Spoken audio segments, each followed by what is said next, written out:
மாண்புமிகு அமைச்சர். சார், மாண்புமிகு பேரவைத் தலைவர் அவர்களே, ஃபர்ஸ்ட் தேங்க்யூ சார், நீங்கள் அதை கிளாரிஃபை பண்ணது. சார், நீங்களும் ஒரு சீனியர் மோஸ்ட் பீப்புள் இந்த ஹவுஸ். வெளியே செய்திகள், சோஷியல் மீடியா, அதுலேருந்து ஒரு கொஸ்டின்ஸ் இங்கே ரைஸ் பண்ணுறதே மிக தவறான விஷயம் நான் நினைக்கிறேன். எங்களோட ஜிஓ என்ன சொல்லுது, கவர்மெண்ட் சைட்லேருந்து அஃபிஷியல் ஸ்டேட்மெண்ட் எதாவது வந்திருந்தால் கண்டிப்பாக நீங்கள் அதை மேற்கோள் காட்டி நீங்கள் பேசலாம்.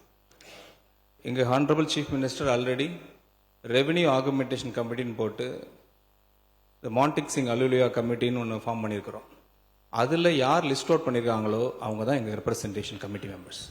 அதை இந்த ஹவரில் இந்த ஹவுஸ் வழியாக அவங்க தெரிவித்துக் கொடுக்க விரும்புகிறேன். தேங்க்யூ. மாணவர் ரகுபதி அவர்கள்.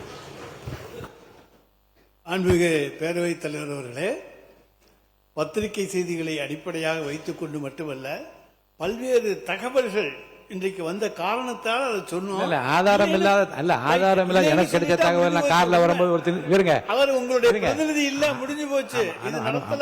அனுமதி இல்லாம பேச அனுமதிக்க மாட்டேன். அடுத்து சோசியல் மீடியாவில் வர்றதை பத்தின்னு சொன்னாங்க. அந்த சோசியல் மீடியாவில் பொய்யா போட்டு தானேங்க நாங்க இங்க உட்கார்ந்துருக்கோம், நீங்க அங்க உட்கார்ந்து இருக்கீங்க. அவை குறிப்பில் நீக்கப்படுகிறது. மாண்பு பேரவைத் தலைவர் இல்ல அவரு இல்ல அவர் சொல்றதுக்காக சொல்லிடுறேன். இல்ல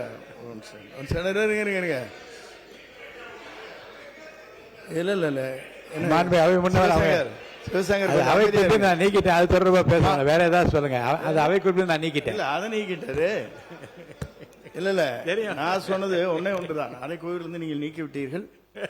சோசியல் மீடியாவில் வந்தனாலதான் இப்படி வந்தேன்னு சொன்னேன். சோசியல் மீடியா எல்லாமே கையில் வச்சிருந்தனால நீங்க அங்க இருக்கிறீங்க, நான் இங்க இருக்கிறேன். சோசியல் மீடியா எங்களுக்கு இல்ல, உங்களுக்கு தான்.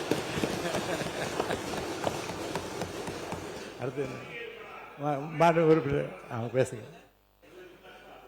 உட்காருங்க உட்காருங்க உட்காருங்க. ரெண்டையும் வைங்க, நோ அப்ஜெக்ஷன். அதாவதுங்க சோசியல் மீடியாவில் அப்ப அடுத்து அவர் சொல்லிட்டார்ல, அதை ஏத்தா இதையும் ஏத்துக்கங்க. நீங்க சப்ஜெக்டுக்குள்ள வாங்க. இல்லைங்க, சப்ஜெக்டுக்குள்ள தாங்க வர்றோம். பிளே ஸ்டோர் மற்றும் ஆப் ஸ்டோரில் இருந்து பாலிமர் செயலியை QR கோடு மூலம் பதிவிறக்கம் செய்யுங்கள். செய்திகளை உடனுக்குடன் பெறுங்கள்.